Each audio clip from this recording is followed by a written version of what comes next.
At hello mga ka-325 natin dyan. It's me again, 3 to 5 years Black Lurado Official.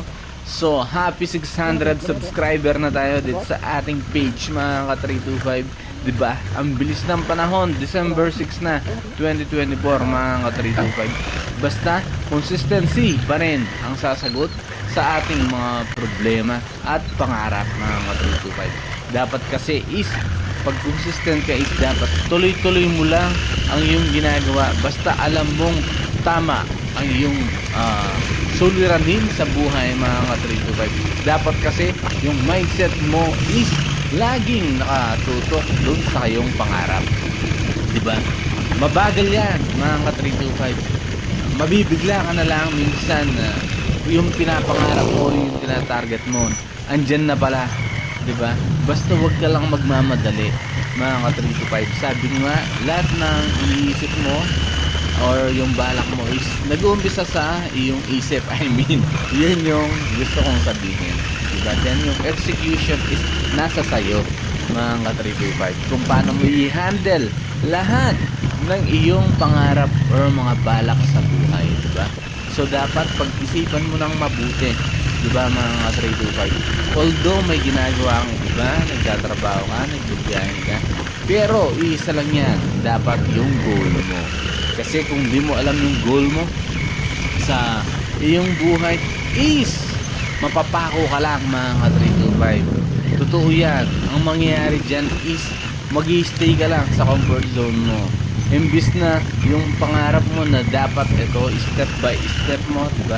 Mag-umpisa ka sa level 1, level 2, level 3, level 4. Hindi natatapos yung level na yan mga ka-325. Dapat is patuloy ka pa rin maglakbay sa iyong pangarap, kasi ang pangarap ay isang siyang journey, diba mga ka-325? Naglalakbay ka, kumbaga hanapin mo mga ka-325 kung saan ka at kung sino ka, kung anong gusto mong maging, or diba?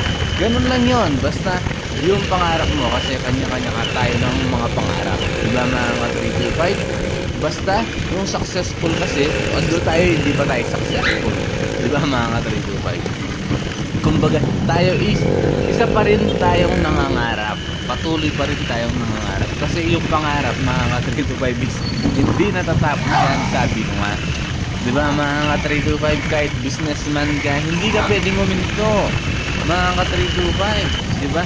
Yung businessman, araw-araw kumikilos yan. Kung di naman kumilos yan mga ka-325, may kikilos para sa kanya, pero binabantayan niya pa rin yung business niya mga ka-325. Ganun yan. Kumbaga, tuloy-tuloy ang pag-iisip, yung improvement. Kasi pag hindi mo in-improve yung sarili mo mga ka-325, eh sabi ko nga, doon ka lang, may stuck ka lang kung asan ka.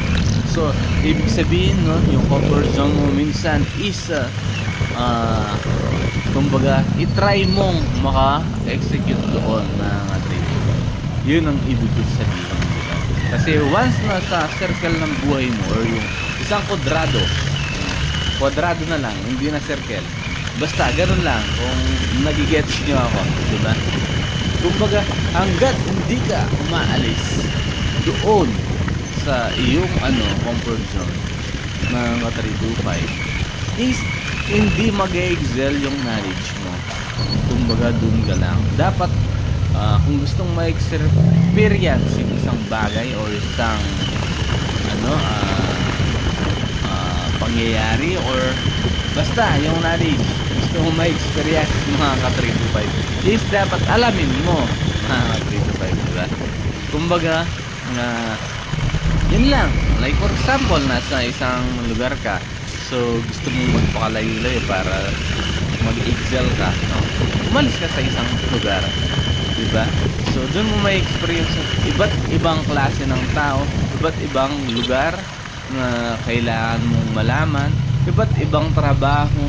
Ganun lang, sabi nga, nagkaka-knowledge ka unti-unti, napupuno ng knowledge yung isip mo. Ganun yun mga 325. Yun lang, yan. Nagtatahulan na yung mga aso ko, pero patuloy pa rin tayo mga 325. Patuloy pa rin tayong kukwento dito, at meron pang mamas ko doon sa kabilang bahay, mga ka-325. So yun lang, sabi nga, tuloy-tuloy pa rin tayo.